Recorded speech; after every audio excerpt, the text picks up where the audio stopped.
हाँ, तो पिछले वीडियो में आप लोगों को एक तो रुडयार्ड किपलिंग के बारे में ठीक से समझ आ गया होगा।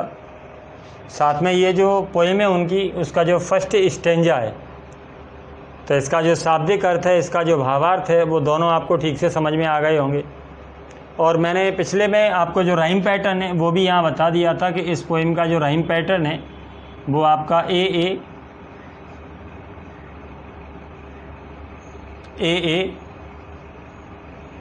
और फिर इसके बाद बी सी बी और सी। तो इस तरीके से ये इसका जो राइम पैटर्न है ए बी सी। तो यहाँ तक पिछले वीडियो में आप लोगों को ठीक से समझ में आ गया होगा। इसके बाद मैंने आपको बताया था कि ये जो पोएम है, अगर आप इससे फिगर ऑफ स्पीच को भी ठीक से समझना चाहेंगे तो बहुत सारे फिगर ऑफ स्पीच का यहाँ यूज़ किया गया है। तो एक एक करके फर्स्ट स्टेंजा में किन किन फिगर ऑफ स्पीच का यूज़ किया गया है आप उन्हें और समझ लीजिए और थोड़ा सा ध्यान दीजिए इन बातों पर, जिससे कि ये चीज़ें भी आपको अच्छे से समझ में आने लगें। जैसे फर्स्ट नंबर पे हम यहाँ समझेंगे कि इस स्टेंजा में किस तरीके से अनेफरा का यूज़ किया गया है। तो पहले तो ये होता क्या है इसको समझिए कि anaphora is a literary and rhetorical device. Literary एक साहित्यिक और रिटोरिकल एक अलंकारिक डिवाइस है, जैसे हिंदी में आप जो अलंकार पढ़ते हैं उस तरीके की, इन विच अ वर्ड और ग्रुप ऑफ वर्ड्स। इसमें क्या किया जाता है कि एक शब्द को, a word and group of words, या शब्दों के समूह को, इज रिपीटेड, उसको रिपीट किया जाता है। बस यही आपको समझना है कि इसमें क्या किया जाता है कि किसी एक वर्ड को या ग्रुप ऑफ वर्ड्स या शब्दों के समूह को इज रिपीटेड, रिपीट किया जाता है at the beginning of two और मोर सक्सेसिव क्लॉजेज। तो या तो दो या दो से अधिक कितने भी क्लॉजेज में किसी एक शब्द को, वो भी कहाँ, बिगिनिंग में, किसी भी सेंटेंस के बिगिनिंग में, तो या तो किसी एक शब्द को या शब्दों के समूह को जब दो या दो से अधिक बार रिपीट किया जाता है तो इस तरीके से रिपीट होने को अनेफरा कहते हैं। ठीक, तो पहले तो आपको ये समझ में आ गया होगा कि ये होता क्या है। जैसे अगर आप ए टेल ऑफ टू सिटीज़, ये बहुत अच्छी पोएम है चार्ल्स डिकेंस की, अगर आप इसमें देखेंगे तो यहाँ देखिए कि इट वॉज द, फिर इट वॉज द, फिर इट वॉज द। तो बार बार उन्होंने इसका यूज़ किया गया, यानी उनके प्रत्येक सेंटेंस में इसका यूज़ किया गया है। यानी जो ग्रुप ऑफ वर्ड्स हैं, जो शब्दों का समूह है, उसको हर सेंटेंस की बिगिनिंग में यूज़ किया गया है। हम तो यहाँ यही कह रहे थे कि टू और मोर सक्सेसिव क्लॉज में उन्होंने तो अपनी पूरी पोएम में इसको रिपीट किया है। तो ये बहुत अच्छा एग्जाम्पल है काय का, अनेफरा का। बात आ गई होगी समझ में कि it was the best of time, it was the worst of time, it was the age of wisdom, it was the age of foolishness, it was the epoch of belief, it was the epoch of incredulity, it was the season of light, it was the season of darkness, it was the spring of hope, it was the winter of despair. अब बात कर लेते हैं कि जो अपनी poem है, यानी जिस पोएम को आप पढ़ रहे हैं, जो आपका रुडयार्ड किपलिंग की जो पोएम है इफ़, तो इस पोएम में किस तरीके से जो आपका फर्स्ट स्टेंजा है, इसमें किस तरीके से अनेफरा का यूज़ किया गया है।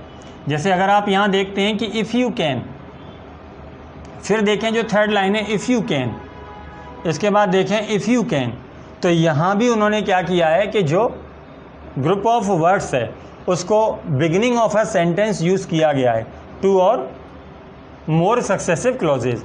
तो दो से अधिक सेंटेंस, या तो दो या दो से अधिक सेंटेंसेस में जब इस तरीके का यूज़ किया जाता है तो इस तरीके के यूज़ को अनेफरा कहते हैं। तो मेरे ख्याल से यहाँ समझ में आ गया होगा। अब बात करते हैं कि ये जो यूज़ किया जाता है तो इसका यूज़ करने का फ़ायदा क्या है, पोइट किसी भी अपनी पोएम में इसका यूज़ करता क्यों है, तो उसको आप और समझ लीजिए। यानी इसका यूज़ किस उद्देश्य की पूर्ति के लिए किया जाता है। तो इसके लिए आप इसको लिख सकते हैं कि this technique aids emphasis and unity to the clauses, कि ये जो टेक्निक यूज़ करी जाती है, निश्चित रूप से जो फिगर ऑफ स्पीच यूज़ करे जाते हैं, तो ये रीडर को जो पोएम का सेंस है उसे समझने में काफ़ी हेल्पफुल रहते हैं। जो भी पाठक होता है जो इस पोएम को पढ़ता है अगर इन फिगर ऑफ स्पीच का यूज़ करेगा कोई भी पोइट, तो इसके द्वारा उसे जो पोएम है वो बहुत अच्छे से समझ में आ जाती है। तो ये जो टेक्निक है वो आपको क्या समझाती है कि दिस टेक्निक एड्स एम्फेसिस, कि इससे जोर डाला जाता है एंड यूनिटी, और बांधा जाता है टू द क्लॉजेस, कि इस टेक्निक का यूज़ इसलिए किया जाता है जिससे क्लॉजेस के बीच में एकता का बोध होता हो। तो जैसे अगर आप ये कहते हैं कि if you can keep your head when all about you, क्या आप ऐसा कर सकते हैं? फिर उन्होंने कहा कि if you can trust your self, क्या आप ऐसा भी कर सकते हैं? ऐसा, इसका मतलब जोड़ा गया इससे कि ऐसा करना है इस कंडीशन में और ऐसा भी करना है। फिर कहा गया कि इफ़ यू कैन बेट, क्या आप ऐसा भी कर सकते हैं? अगर आप इन सभी चीज़ों को, इन सभी योग्यताओं को रख सकते हैं, it means you are a perfect man. तो इस तरीके के जो फिगर ऑफ स्पीच हैं, इनका जब यूज़ कर दिया जाता है तो रीडर को बहुत अच्छे से समझ में आने लगता है कि जो पोइट है वो हमें क्या समझाना चाह रहा है। क्लियर? चलिए इसके बाद देखिए इसमें जो सेकंड फिगर ऑफ स्पीच इसी स्टेंजा में क्या यूज़ हुआ है। हाँ, तो अब देखिए इसमें जो second figure of speech use किया गया है वो है इमेजरी। तो इमेजरी का यूज़ यहाँ कहाँ किया गया है, एक तो आपको ये ठीक से समझना है और इसके द्वारा आपको ये भी समझना है कि इमेजरी होता क्या है। तो पहले इस वर्ड को समझिए। इमेजरी, ये वर्ड बनता है इमेजिनेशन, जो कल्पना होती है। तो जब भी आप कोई भी चीज़ पढ़ रहे होते हैं तो उसमें कुछ बातें ऐसी आ जाती हैं कि उन्हें जैसे ही आप पढ़ते हैं तो आपके दिमाग में एक अलग से सोच बनती है। आपको या तो कुछ दिखाई देता है या कुछ सुनाई देता है। तो इस तरीके से कुछ देखने की, सुनने की, या कुछ आपको फील होने लगता है। तो इस तरीके की कल्पनाएं आपके दिमाग में बनने लगती हैं। तो ये जो कल्पनाएं बनती हैं और इन कल्पनाओं को बनाने के लिए जिन वर्ड्स का यूज़ किया जाता है, बस आप समझ लें कि उसी को इमेजरी कहते हैं। तो पहले इसको देखिए कि ये होता क्या है। Means to use figurative language. Imagery का मतलब होता है कि उस अलंकारिक भाषा का उपयोग करना है टू रिप्रेजेंट एक्शंस, कि जो प्रस्तुत करती हो एक्शन, एक्शन को, ऑब्जेक्ट्स, ऑब्जेक्ट को, एंड आइडियाज़, और आपके आइडियाज़ को इन सच ए वे, यानी जो एक्शन को, ऑब्जेक्ट को और आइडिया को इस तरीके से प्रस्तुत करती हो दैट इट अपील्स, कि जो ये प्रस्तुति है वो आग्रह करती है टू अवर फिजिकल सेंसेस, कि जो हमारी शारीरिक संवेदनाएं ये हमसे उनका आग्रह करती है। अब संवेदनाओं का मतलब यहाँ आप समझ सकते हैं कि हमारे पास 5 संवेदी अंग होते हैं। जैसे हम किसी भी चीज़ को सूंघकर पता लगा सकते हैं, देखकर पता लगा सकते हैं, सुनकर पता लगा सकते हैं, या टच करके भी हम उसको पता लगा सकते हैं, या स्वाद लेकर भी हम उसको पता लगा सकते हैं। तो ये जो 5 संवेदनाएं होती हैं, जब हम किसी भी चीज़ को पढ़ते हैं और इनमें से हमें किसी का भी आभास होता है, तो बस आप समझ लीजिए कि जिसको पढ़ कर के आपको ये आभास हुआ है, वहाँ वही जो वर्ड हैं वो इमेजरी हो गए। किस तरीके से, अब आप और थोड़ा सा आगे से और देखेंगे कि usually it is thought that imagery makes use of particular words, यानी विशेष शब्दों का उपयोग है दैट क्रिएट विजुअल रिप्रेजेंटेशन, जो कि दृश्यात्मक रिप्रेजेंटेशन देता है of ideas in our mind. The word imagery is associated with mental pictures. बस ये लास्ट जो है ना, इससे ही आपको क्लियर हो जाएगा कि जो वर्ड इमेजरी है इज एसोसिएटेड, ये जुड़ा हुआ होता है विद मेंटल पिक्चर्स, कि आपके दिमाग में कोई एक तस्वीर बनती है। अब दिमाग में तो आपकी जो 5 संवेदी अंग हैं उनमें से किसी की भी तस्वीर आपके दिमाग में बनती है। अब वो किस तरीके से, एग्जाम्पल से अगर आप समझेंगे बहुत अच्छे से समझ में आ जाएगा। जैसे जो फर्स्ट एग्जाम्पल है यहाँ, उसमें कहा गया है कि it was dark and dim in the forest. तो जैसे ही आपने इसको पढ़ा क्या कि it was dark and dim, तो ये जो डार्क एंड डिम आया, इसे पढ़ते से ही आपके दिमाग में अचानक से एक कल्पना आने लगी अंधेरे की।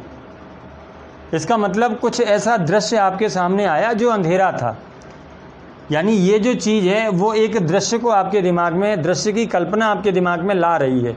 तो इसका मतलब इस तरीके की जो इमेजरी होती है उसे विजुअल इमेजरी कहते हैं आप, यानी दृश्यात्मक कल्पना। इसके बाद दूसरा अगर आप देखते हैं सेंटेंस में कि the children were screaming and shouting in the field. Children were screaming and shouting, थोड़ा सा सोच करके इसे पढ़िए, ठीक से पढ़िए। और पढ़ते से ही आपको समझ में आ जाएगा कि चिल्ड्रन वर, बच्चे स्क्रीमिंग, चिल्ला रहे थे, चीख रहे थे इन द फील्ड में। तो जैसे ही आपने ये पढ़ा तो एक आवाज़ आपके दिमाग में, आवाज़ की एक पिक्चर आपके दिमाग में आई, या एक आवाज़ आपके कानों में सुनाई दी, आपने उसकी कल्पना करी। सुनाई देने का मतलब आपने उसकी कल्पना करी। तो इस तरीके की जो इमेजरी आपके दिमाग में पढ़ करके आती है। तो यहाँ जो वर्ड स्क्रीमिंग एंड शाउटिंग है, इन दो वर्ड्स ने आपके दिमाग में एक नई कल्पना पैदा करी और उसे आप कहेंगे ऑडिटरी इमेजरी। ठीक इसी तरीके से इमेजरी, मैंने बताया कि जो आपके संवेदी अंग हैं वो अगर 5 हैं तो उसी तरीके से इमेजरी भी 5 प्रकार की हो गई। 2 आपने देख ली, विजुअल इमेजरी हो गई आपकी, एक ऑडिटरी इमेजरी हो गई। इसके बाद जो थर्ड सेंटेंस है उसमें अगर आप देखेंगे कि he whiffed the aroma of brewed coffee. Whiffed का मतलब उड़ाना, द एरोमा मतलब सुगंध को, ऑफ ब्रूड पिसी हुई कॉफ़ी की सुगंध को उसने उड़ाया। तो पिसी हुई कॉफ़ी की सुगंध को उड़ाया, इसका मतलब ये जो विफ्ड एंड एरोमा है, इसे तुरंत से जो खुशबू है उसकी वो हमें महसूस होने लगी। इसका मतलब कि ये हमारे दिमाग में एक स्मेल, एक सुगंध जो होती है उसकी एक पिक्चर लेकर के आया। तो इसलिए ये जो आपकी है वो ऑल्फैक्टरी इमेजरी है। इसके बाद अगर आप नेक्स्ट देखते हैं, the girl rain her hands on soft satin fabric. लड़की ने अपने हाथ को सॉफ्ट मुलायम सैटिन फैब्रिक पर फेरा। इसका मतलब जैसे ही वर्ड आपका जो सॉफ्ट आपके सामने आया तो एक जो टच, एक स्पर्श, एक कोमलता का जो स्पर्श है वो आपके दिमाग में उसकी कल्पना बनी। तो यानी ये जो सॉफ्ट वर्ड है इसने एक टच की जो इमेजरी होती है, जिसे आप टैक्टाइल इमेजरी कहते हैं, वो आपके दिमाग में बना दी। ठीक इसी तरीके से अगर आप नेक्स्ट देखेंगे तो नेक्स्ट सेंटेंस भी देखिए कि the fresh and juicy orange is very cold and sweet. Juicy, तो जैसे ही जूसी वर्ड आपके मुंह से निकला तो आपके दिमाग में एक स्वाद की कल्पना बनी, यानी जो जूसी है तो उससे आपके दिमाग में आया एंड स्वीट, और जैसे ही स्वीट आपके दिमाग में आया तो इससे दिमाग में आपके में एक टेस्ट की कल्पना आ गई, यानी जो टेस्ट वाली इमेजरी है वो आपके दिमाग में अचानक से सामने आई, उसकी प्रस्तुति हुई। तो इस तरीके की इमेजरी को आप कहते हैं गस्टेटरी इमेजरी। तो इस तरीके से इमेजरी क्या होता है वो समझ में आया, कितने प्रकार की होती हैं वो समझ में आया। अब आप जो आपकी पोएम है उसमें आइए, उसमें आप समझने की कोशिश करिए कि इसमें पोइट ने कहाँ इमेजरी का यूज़ किया है। तो इसमें अगर आप देखेंगे तो जो आपकी थर्ड है कंडीशन, उसमें देखिए कि if you can wait and not be tired by waiting. If you can wait, अगर आप इंतज़ार कर सकते हैं, and not be tired by waiting, और अगर आप उस इंतज़ार से थकान महसूस नहीं करते। अगर आप इंतज़ार कर सकते हैं और आप उस इंतज़ार से थकान महसूस नहीं करते। तो जैसे ही हमने इसको पढ़ा तो किसी इंतज़ार करते हुए व्यक्ति का दृश्य हमारे सामने आया और उसकी जो थकान है उसका भी दृश्य अचानक से हमारे सामने आया। इसका मतलब ये एक विजुअल इमेजरी है, इसका मतलब ये एक साइट यानी दृश्य की इमेजरी है, इसलिए आप इसे एक विजुअल इमेजरी कहेंगे। तो यहाँ इमेजरी का यूज़ किया गया है।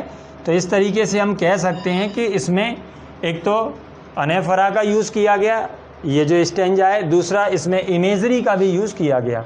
तो यहाँ आपको तीनों बातें बहुत अच्छे से समझ में आ गई होंगी कि जो राइम पैटर्न है वो इसका क्या है, जो फिगर ऑफ स्पीच कौन कौन से यूज़ करे गए हैं। तो एक तो आप कह सकते हैं कि यहाँ अनेफरा का बहुत अच्छा यूज़ हमें देखने को मिल रहा है, दूसरा जो इमेजरी है उसका भी बहुत अच्छा यूज़ हमें देखने को मिल रहा है, और ठीक इसी तरीके से इसमें एसोनेंस का यूज़ भी किया गया है। तो वो कैसे हुआ है इसको और देखते हैं।